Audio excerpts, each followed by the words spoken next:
जोहार साथियों, 1980 में भारत सरकार एक प्लान लेकर के आई जिसे नेशनल पर्सपेक्टिव प्लान के नाम से हम लोग जानते हैं। इस प्लान में मिनिस्ट्री ऑफ इरिगेशन, जिसे आज की तारीख में जल शक्ति मंत्रालय कहा जाता है, और सेंट्रल वाटर कमीशन,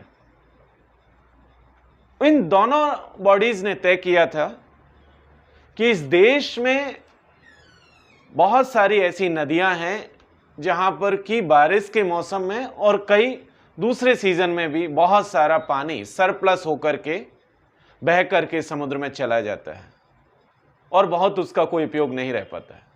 ऐसे में उस दौर में तय किया गया था कि इस एक्स्ट्रा या सरप्लस जो पानी है, इसका इस्तेमाल उन सूखे इलाकों के लिए इरिगेशन में किया जा सकेगा, पीने के लिए किया जा सकेगा, और उसके साथ साथ बाकी उपयोग में इस पानी को लाया जाए। और इसके लिए उन्होंने जो है नदियों को जोड़ने का एक सिलसिला शुरू किया था। ये जो पूरा का पूरा प्रोजेक्ट था, इस प्रोजेक्ट में इस चीज को इंश्योर किया गया था कि इस प्रोजेक्ट की वजह से जो लोग उस इलाके में रह रहे हैं उनको किसी तरीके की नुकसान ना उठाना पड़े, उनके ऊपर किसी तरीके की आपदा ना आए, उनको जो है विस्थापित ना होना पड़े। लेकिन हम लोग देखते हैं कि इस साल 1 फरवरी को 2022 में जब वित्त मंत्री निर्मला सीतारमण ने अपना बजट भाषण पढ़ रही थी, तब उन्होंने इसी तरीके से नदियों को जोड़ने की एक परियोजना का घोषणा किया था, जिसे पार तापी जो है लिंक परियोजना के नाम से हम लोग जानते हैं। यह जो पूरी की पूरी परियोजना है, इसमें पार और तापी, ये जो दो नदियां हैं, इनको जोड़ने का एक प्रोग्राम चलाया गया। एक महाराष्ट्र शुरू होती है, जो उसका एक बड़ा हिस्सा महाराष्ट्र, गुजरात और मध्य प्रदेश को भी जोड़ता है, और इन दोनों नदियों के पानी को इन्होंने कहा था कि डांग और उस इलाके में लाया जाएगा, कच्छ के इलाके में लाया जाएगा। लेकिन हम लोग देखते हैं कि ये जो पूरा का पूरा प्रोजेक्ट सरकार की तरफ से शुरू किया गया था, इस प्रोजेक्ट में 7 जगहों पर बड़े बड़े बांध बनाए जाने का प्रावधान किया गया। 6 बड़े पावर हाउस का जो है इसमें प्रावधान है। उसके साथ साथ लगभग 400 किलोमीटर लंबी नहर और 3 डाइवर्जन्स, जिसे एनीकट के नाम से हम लोग सब लोग जानते हैं, उनका प्रावधान किया गया। और उसके साथ साथ और कई छोटे छोटे प्रोजेक्ट्स किए गए। लेकिन ये जो पूरा का पूरा पार तापी लिंक परियोजना है, इस लिंक परियोजना के पीछे जो पूरा का पूरा मोटिव है और इसकी वजह से जिस तरीके के नुकसान हो रहा है, हम देख रहे हैं कि बड़े पैमाने पर इस लिंक परियोजना के चलते आदिवासियों का विस्थापन हो रहा है।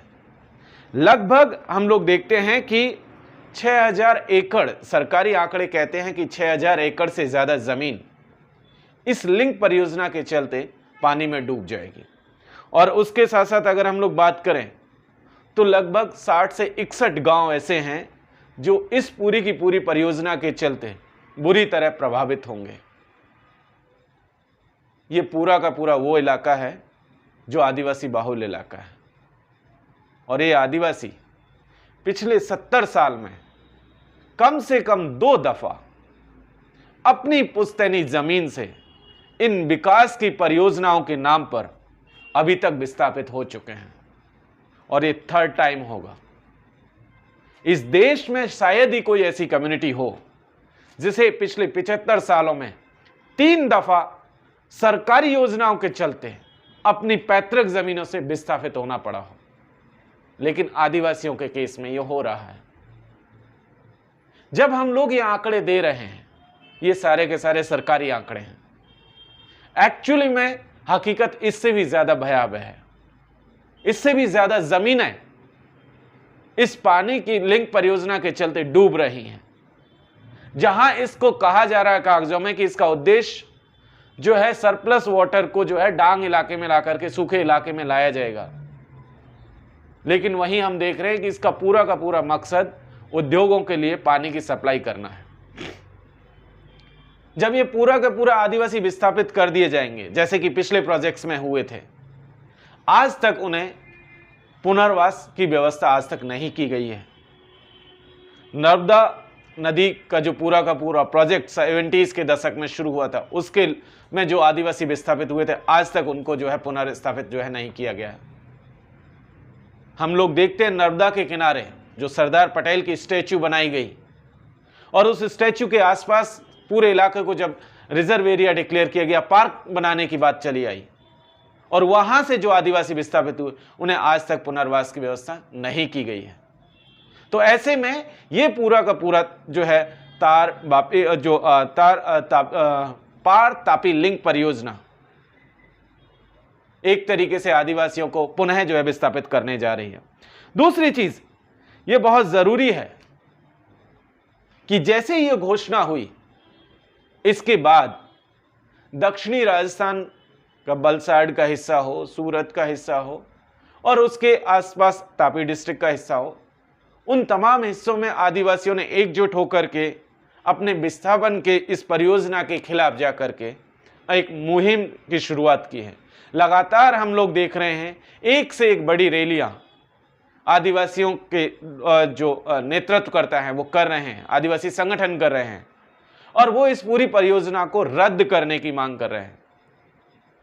इस साल गुजरात में इलेक्शंस हैं, लगभग 28 सीटें हैं जो गुजरात असेंबली में शेड्यूल्ड ट्राइब्स के लिए रिजर्व हैं, और जैसे ही विरोध होना शुरू हुआ, भारत सरकार और राज्य सरकार ने मिलकर के उस प्रोजेक्ट को कहा कि हम इसको जो है अभी कुछ समय के लिए होल्ड कर देते हैं, ताकि वो इस बात को समझ रहे हैं कि अगर ये मूवमेंट कंटिन्यू रहता है तो उसका इलेक्ट्रोल डैमेज जो है वो बीजेपी उठाना पड़ सकता है बीजेपी को, और इसीलिए उन्होंने इस प्रोजेक्ट को होल्ड पर डाल दिया।